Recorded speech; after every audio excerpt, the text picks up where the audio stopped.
नमामो वैद्यनाथञ्च लीलाताण्डवपण्डितं जयदुर्गां सदाशक्तिं सर्वकामप्रपूर्णीं ध्यायामि शारदां नित्यां सकलेप्सितसिद्धिदां तव कृपाप्रसादेन परीक्षा सफला भवेत्। यस्य ज्ञानसमुद्रे हि निमज्जन्ति सुधीजनाः भवाब्धौ ज्ञानमाप्तुं च गुरुनौकाम् उपास्महे। मित्रों, आप सभी लोगों का प्रतियोगिता काव्य दर्पणम इस चैनल पर हार्दिक स्वागत एवं अभिनंदन है। आज हम लोग यूजीसी नेट के पाठ्यक्रम के संदर्भ में जो प्रथम इकाई वेदः ये निरूपित की गई है उसमें 1.1 के अंतर्गत वैदिक साहित्यस्य सामान्य परिचयः ये विषय निर्धारित किया गया है। तो तत्संबंधित विषय पर हम लोग चर्चा करेंगे। वैदिक साहित्यस्य सामान्य परिचयः अर्थात वैदिक साहित्य का सामान्य परिचय क्या है, इस विषय पर हम लोगों को अध्ययन करना है। उस संदर्भ में सर्वप्रथम वेदः, संस्कृत भाषा के मनीषियों को इस विषय पर बहुत अच्छी जानकारी है। वेदः यह पुंस्त्व विशिष्ट अर्थात पुल्लिंग में यह सिद्ध होता है।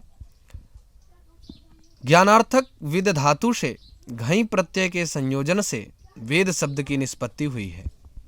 सिद्धांत कौमुदी जो कि भट्टोजी दीक्षित द्वारा विरचित है, उसमें विद धातु को 4 अर्थों में बताया गया है। सत्तायां विद्यते ज्ञाने वेत्ति विन्ते विचारणे विन्दते विन्दति प्राप्तौ स्यन्लुक्स्नं स स्विदं क्रमात्। स्यन्लुक्स्नं से स्विदं क्रमात्, इस सिद्धांत कौमुदी में इस प्रकार की कारिका का निरूपण है। तो सत्तार्थक विद धातु से घई प्रत्यय के संयोजन से वेद शब्द का अर्थ क्या होगा और इसका निरूपण करते हुए बताते हैं। विद्यते सत्तायां गृह्णाति वस्तु अनेन इति वेदः, जिसके द्वारा वस्तु के यथार्थ स्वरूप का ग्रहण किया जाए उसे वेद कहते हैं। जिसके द्वारा वस्तु के यथार्थ स्वरूप का ग्रहण किया जाए उसे वेद कहते हैं। अगर विद धातु को ज्ञानार्थक माना जाए तो ज्ञानार्थक विद धातु से घई प्रत्यय के संयोजन से वेद शब्द का अर्थ होगा विदन्ति एभिः धर्म ब्रह्मणि क्रिया ज्ञानमयम् ब्रह्म वा इति वेदः, जिससे धर्म और ब्रह्म अथवा क्रिया ज्ञानमय ब्रह्म का ज्ञान हो उसे वेद कहते हैं। अगर विद धातु को विचारार्थक रूप में लें तो विचारार्थक विद धातु से अच प्रत्यय के संयोजन से वेद शब्द का अर्थ होगा विन्ते विचारयति धर्म ब्रह्मणि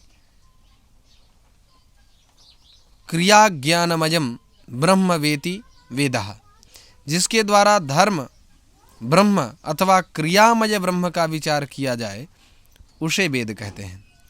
लाभार्थक डुलभस प्राप्तौ, इस अर्थ में जो धातु है अर्थात लाभार्थक विद धातु से घई प्रत्यय के संयोजन से वेद का अर्थ होगा विन्दते स्वरूपम लभन्ते वस्तु अनेन इति वेदः, जिसके द्वारा वस्तु अर्थात ब्रह्म उसके यथार्थ स्वरूप की प्राप्ति हो उसे वेद कहते हैं।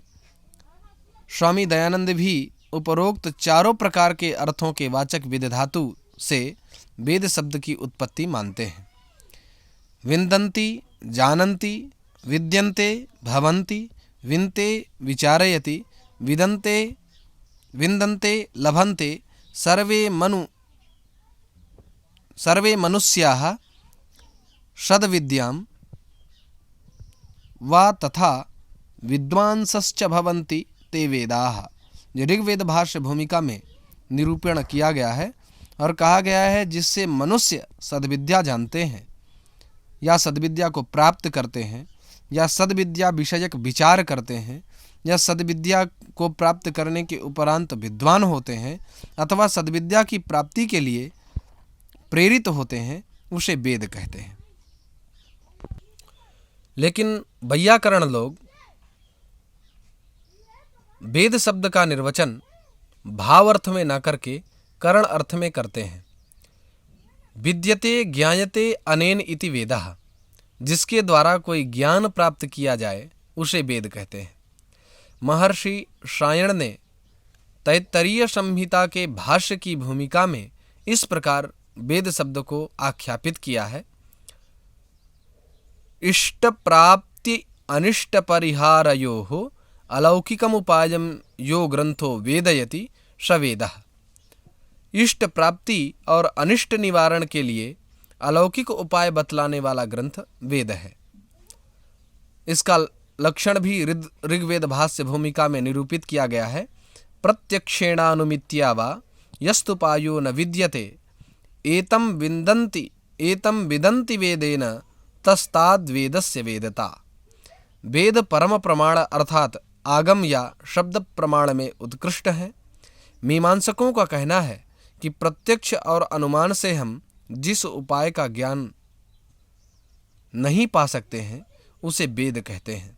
अर्थात प्रत्यक्षेण अनुमित्या वा, प्रत्यक्ष प्रमाण के द्वारा, अनुमिति प्रमाण के द्वारा जिन उपायों को हम प्राप्त नहीं कर सकते हैं उन उपायों को बताने वाला वेद है। वेद ज्ञान के समस्त उपायों में श्रेष्ठ है। वेद से वह ज्ञान मिलता है जिसे प्राप्त करने के लिए अन्य कोई साधन इस संसार में है ही नहीं। इस प्रकार वेद शब्द प्राचीन काल में ज्ञान अर्थ में प्रयुक्त होता रहा है, किंतु आपस्तंभ धर्म सूत्र में इस शब्द का प्रयोग ज्ञान के अतिरिक्त एक और अर्थ में प्रयुक्त हुआ प्रतीत होता है। मंत्र ब्राह्मणयोर वेदनामधेयम, आपस्तंभ धर्म सूत्र में यह परिभाषा निरूपित की गई है। अर्थात मंत्र और ब्राह्मण भाग को वेद कहा जाता है। जिसका मनन किया जाए उसे मंत्र कहते हैं। मननात् मंत्राः, मंत्रों के समूह को संहिता कहते हैं। ग्रंथवाचक ब्राह्मण शब्द का प्रयोग नपुंसक लिंग में होता है। वस्तुतः ब्राह्मण शब्द, ये ब्राह्मण जो पद है ये पुंस्त्व विशिष्ट है, लेकिन अगर ग्रंथवाचक होगा तो नपुंसक लिंग हो जाता है। ब्राह्मण शब्द के नपुंसक लिंग का प्रयोग सर्वप्रथम तैत्तरीय संहिता में मिलता है। ब्राह्मणम ब्रह्म संघाते वेद भागे नपुंसकम, ऐसा तैत्तरीय संहिता में निरूपित किया गया है। वेद के पौरुषेय अपौरुषेय मत पूर्वक न्याय वैशेषिक जो हैं वो पौरुषेय मानते हैं। ये जो वेद हैं, वेद किसकी रचना है इस विषय पर चर्चा करते हुए जो न्याय वैशेषिक के अनुयायी हैं वो इसे पौरुषेय मानते हैं।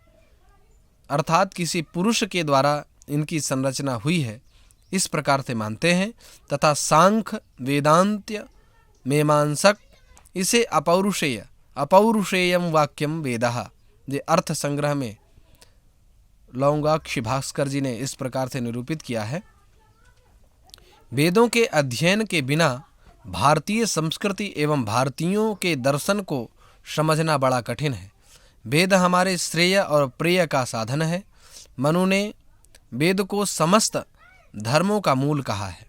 वेदोखिलो धर्म मूलम, ऐसा मनुस्मृति में आया है। वेद से ही समस्त धर्मों का उद्भव हुआ है। वेदात् धर्मो ही निर्बभौ, ये भी महर्षि मनु ने इस प्रकार से निरूपित किया है। अतः पतंजलि जी भी ने अपने व्याकरण महाभाष्य में षडंग वेदाध्ययन पर अधिक बल दिया है। ब्राह्मणेन निष्कारणो धर्मः षडंगो वेदो ध्येयो ज्ञेयश्च, इस प्रकार की चर्चा महाभाष्य पतंजलि महाभाष्य में पसपसाह्निक पर की गई है कि ब्राह्मणेन निष्कारणो धर्मः, निष्कारणः अनायास ही, ब्राह्मणेन माने ब्राह्मणों के द्वारा, धर्मः षडंगो वेदो ध्येयो ज्ञेयश्च, अर्थात अकारण ही ब्राह्मणों को वेद तो पढ़ना ही चाहिए, साथ में षडंगों को भी जानना चाहिए, क्योंकि वेद की रक्षा इन षडंगों से ही होगी। शिक्षाकल्प इत्यादि से। वेदत्रयी वेदों के लिए त्रयी शब्द का प्रयोग मिलता है। पुरुष सूक्त के निम्न मंत्रानुसार 3 ही वेदों का नाम प्राप्त हुआ है। तस्माद्यज्ञात् सर्वभूताः ऋचाः सामानि जज्ञिरे छन्दांसि जज्ञिरे तस्माद्यजुस्तस्माद्दजायत। अर्थात तस्मात् यज्ञात्, तस्मात् उस सर्वात्मक पुरुष के होम वाले यज्ञ से, ऋचः सामानि जज्ञिरे अर्थात ऋचः ऋग्वेद, सामानि अर्थात सामवेद, जज्ञिरे अर्थात उत्पन्न हुए। उसी से छंद और यजुर्वेद की उत्पत्ति हुई। ऋग, उक्त मंत्र में ऋग, यजु और साम का नाम आया है, जिससे ज्ञात होता है कि वेद 3 हैं। वैदिक देवताओं की स्तुति परक मंत्र को ऋग कहते हैं। ये ऋचाएं पद्यात्मक होते हैं। जिन मंत्रों के द्वारा देवताओं का यजन पूजन किया जाता है उसे यजुस कहते हैं। ये यजुस गद्यात्मक हैं। यज्ञों के अवसर पर देवताओं को प्रसन्न करने के लिए जिन मंत्रों का गायन होता था अथवा जो मंत्र विघ्न निवारणार्थ गाए जाते थे वे साम कहलाते हैं। ये स्वर एवं ताल लयात्मक होने के कारण गीत्यात्मक हैं। शतपथ ब्राह्मण में भी आया है कि तेभ्यस्तप्तेभ्यस्त्रयो वेदाः अजायन्त अग्नेः ऋग्वेदो वायोर्यजुर्वेदः सूर्यात् सामवेदः। अर्थात अपनी तपस्या से अग्नि से ऋक्, वायु से यजुस और सूर्य से साम, इन 3 वेदों का उद्भव हुआ है। इस प्रकार ऋक् पद्य में है, यजुस यजुर्वेद गद्य में है और साम ये गीत्यात्मक है। इन 3 विभागों के कारण ही इसका नाम त्रयी पड़ा। वस्तुतः त्रयी का रहस्य यह है कि वेदों की रचना 3 प्रकार की है। ऋग्वेद पद्यात्मक है, यजुर्वेद गद्यात्मक है तथा सामवेद गीत्यात्मक है।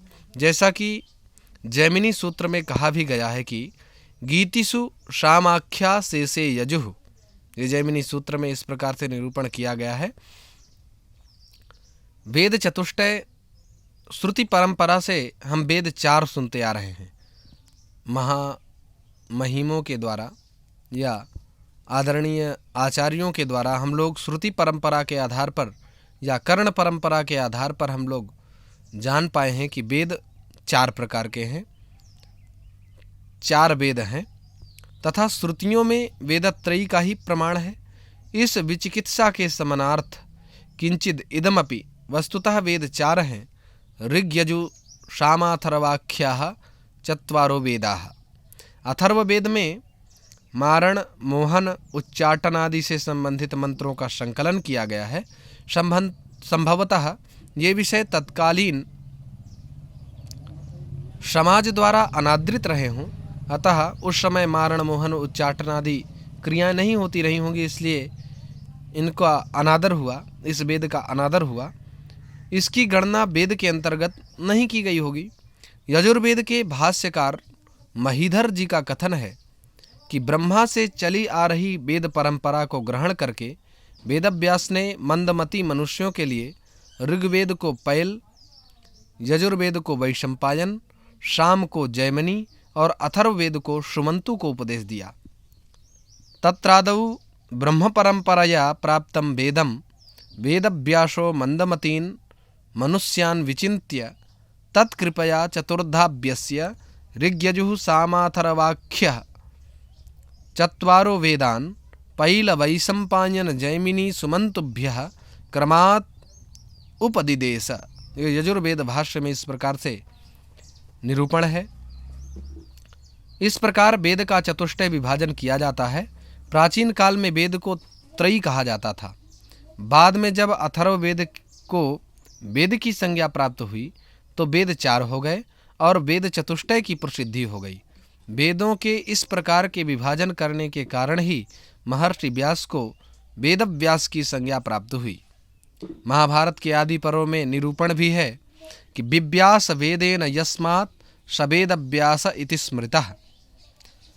वेद मूलतः एक ही था, किंतु उस दुर्गम वेद को सुगम बनाने के लिए व्यास जी द्वारा इसे शाखाओं में विभाजित किया गया। वस्तुतः यज्ञ के विधिवत संपादन के लिए ऋत्विजों की आवश्यकता होती है। ये ऋत्विज 4 होते हैं: होता, अध्वर्यु, उद्गाता, ब्रह्मा। किसी भी वेद के 4 विभाग हैं: संहिता, ब्राह्मण, आरण्यक, उपनिषद। तो आइए पहले इनके विषय में ही चर्चा करते हैं। होता किसे कहते हैं, ये किस वेद से संबंधित है, इस विषय पर चर्चा कर लेते हैं। तो होता ऋग्वेद के ज्ञाता को होता कहते हैं। अध्वर्यु यजुर्वेद के ज्ञाता को अध्वर्यु कहते हैं। सामवेद के ज्ञाता को उद्गाता कहते हैं। ब्रह्मा जो अथर्ववेद के ज्ञाता होते थे उनको ब्रह्मा कहते हैं। संहिता मंत्रों के समूह को संहिता कहते हैं। ब्राह्मण यज्ञीय विधि विधान के दिशा निर्देशन करने वाले ग्रंथ का नाम ब्राह्मण है, अर्थात यज्ञीय विधि के विधान को बतलाने वाले ग्रंथ का नाम ब्राह्मण है। ब्राह्मण के 3 भाग हैं: ब्राह्मण, आरण्यक और उपनिषद। इनमें कर्मकांड को ब्राह्मण कहते हैं, उपासना कांड को आरण्यक तथा ज्ञान कांड को उपनिषद। किंतु आजकल वेद से केवल संहिता का ग्रहण होता है। ब्राह्मण, आरण्यक और उपनिषद ये स्वतंत्र वैदिक साहित्य के अंग बन गए हैं। आरण्यक अरण्य में पढ़ाए जाने योग्य होने के कारण इसे आरण्यक कहते हैं। उपनिषद जिन ग्रंथों में रहस्यात्मक ज्ञान, आत्मविद्या की चर्चा की जाती है उसे उपनिषद कहते हैं, और वेद का अंतिम भाग होने के कारण इसे वेदांत भी कहते हैं। ऋग्वेद ऋच्यन्ते स्तूयन्ते यजासा ऋक्। ऋग्वेद का अर्थ है ऋचाओं का वेद। छंदोबद्ध मंत्रों का नाम ही ऋक् या ऋचा है। वेद का अर्थ ज्ञान है, अतः ऋग्वेद का शाब्दिक अर्थ हुआ मंत्रों का ज्ञान। ऋत्विक ऋग्वेद के ज्ञाता ऋत्विक को होता कहते हैं। जो ऋत्विक यज्ञ के अवसर पर स्तुतिपरक मंत्रों के उच्चारण द्वारा देवताओं का आवाहन करते हैं उसे होता कहते हैं। होता के लिए उपयुक्त मंत्रों का संकलन ऋग्वेद में किया गया है। ऋग्वेद संहिता के बारे में चर्चा करें तो मंत्रों के समूह को संहिता कहते हैं। जिसमें स्तुतिपरक मंत्रों का संकलन हो उसे ऋक् संहिता कहते हैं। ऋग्वेद ब्रह्म का अर्थ है यज्ञ। यज्ञ के विधि विधानों का प्रतिपादन करने के कारण ही इसे ब्राह्मण कहा जाता है। ऋग्वेद के ब्राह्मण हैं ऐतरेय ब्राह्मण और कौशितकी ब्राह्मण। ऋग्वेद आरण्यक ब्राह्मण के ही भाग हैं। आरण्यक जो हैं वो ब्राह्मण के ही भाग हैं। एकांत जनशून्य अरण्य में ऋषियों एवं मुनियों ने ब्रह्मचर्यरत होकर ब्रह्मचर्य के प्रति निष्ठा रखते हुए जिस विद्या का गंभीरतापूर्वक अध्ययन किया वे आरण्यक कहलाए। अरण्य में पढ़े जाने के कारण आरण्यक कहा जाता है। ऋग्वेद के 2 आरण्यक हैं, ऐतरेय आरण्यक और शांखायन या उसी को कौशितकी आरण्यक कहते हैं। ऋग्वेद उपनिषद ब्राह्मण भाग के ज्ञान कांड को उपनिषद कहते हैं। आत्म को ब्रह्म रूप में प्रतिष्ठित कराने वाला ज्ञान उपनिषद कहलाता है। इसका अपर नाम ब्रह्म विद्या भी है। वेद का अंतिम भाग होने से इसे वेदांत भी कहा जाता है। ऋग्वेद के 2 उपनिषद हैं, ऐतरेयोपनिषद, कौशितकी उपनिषद। उपवेद ऋग्वेद का उपवेद आयुर्वेद है। शाखा महाभाष्य में महर्षि पतंजलि ने इस वेद की 21 शाखाओं का निर्देश किया है। 21 बाह्वरिच्यम किंतु परवर्ती ग्रंथों में केवल 5 शाखाओं का उल्लेख प्राप्त होता है। ये शाखाएं हैं साकल, वास्कल, आश्वलायन, शांखायन तथा मांडूकायन। किंतु संप्रति उपलब्ध एवं प्रचलित शाखा शाकल है। इस शाखा की संहिता में कुल मिलाकर 1017 प्लस 11 अर्थात 128 सूक्त हैं। इस ग्रंथ में लगभग 10,600 ऋचाएँ हैं। ऋग्वेद का विभाजन। ऋग्वेद संहिता का 2 प्रकार से विभाजन किया गया है, अष्टक्रम और मंडल क्रम। अष्टक्रम संपूर्ण ग्रंथ 8 अध्यायों में विभक्त हैं। प्रत्येक अष्टक में 8 अध्याय हैं, तो 8 का 8 पर गुणा करेंगे तो लगभग 64। 8 अष्टक 64 अध्यायों में विभक्त हैं। प्रत्येक अध्याय अवान्तर विभागों में विभाजित है, जिसे वर्ग कहा जाता है। वर्ग में ऋचाओं की संख्या निश्चित नहीं है। ऋग्वेद में वर्गों की कुल संख्या 2006 है। मंडल क्रम से ऋग्वेद 10 मंडलों में विभक्त है। प्रत्येक मंडल में अनेक सूक्त और सूक्तों के अंतर्गत मंत्र हैं। ऋग्वेद का यह विभाग अत्यंत ही महत्वपूर्ण है। 10 मंडलों में विभक्त होने के कारण ऋग्वेद को 10 तई कहा जाता है। ऋग्वेद में कुल 58 अनुवाक, 117 सूक्त हैं। इन सूक्तों के अतिरिक्त 11 सूक्त बालखिल्य नाम से प्रसिद्ध हैं। ऋग्वेद में कुल 10,580 ऋचाएँ हैं और ऋचाओं में कुल शब्दों की संख्या 1,53,826 तथा अक्षरों की संख्या 43,20,000 है। यह गणना कात्यायन की ऋक् सर्वानुक्रमणी के आधार पर की गई है। ऋक् वैदिक विकृतियाँ अष्टौ विकृतयः भवन्ति, अर्थात वेद में 8 विकृतियाँ होती हैं। वेद भारतीय संस्कृति व ज्ञान के मूल स्रोत हैं। वेदों की रक्षा के निमित्त ही शिक्षादि षडंगों का निर्माण हुआ। इसी क्रम में वैदिक मंत्रों को प्रक्षेपों से बचाने व शुद्धता को बनाए रखने हेतु 8 विकृतियों का निर्माण हुआ। ये वेद के पदक्रम व संहिता की रक्षा के निमित्त ऋषियों के द्वारा आविष्कृत की गई। ये विकृतियाँ जो हैं, जो 8 प्रकार की विकृतियाँ हैं, ये ऋषियों के द्वारा संहिता के रक्षा निमित्त एवं ऋषियों द्वारा ये आविष्कृत की गई हैं। वेद उच्चारण के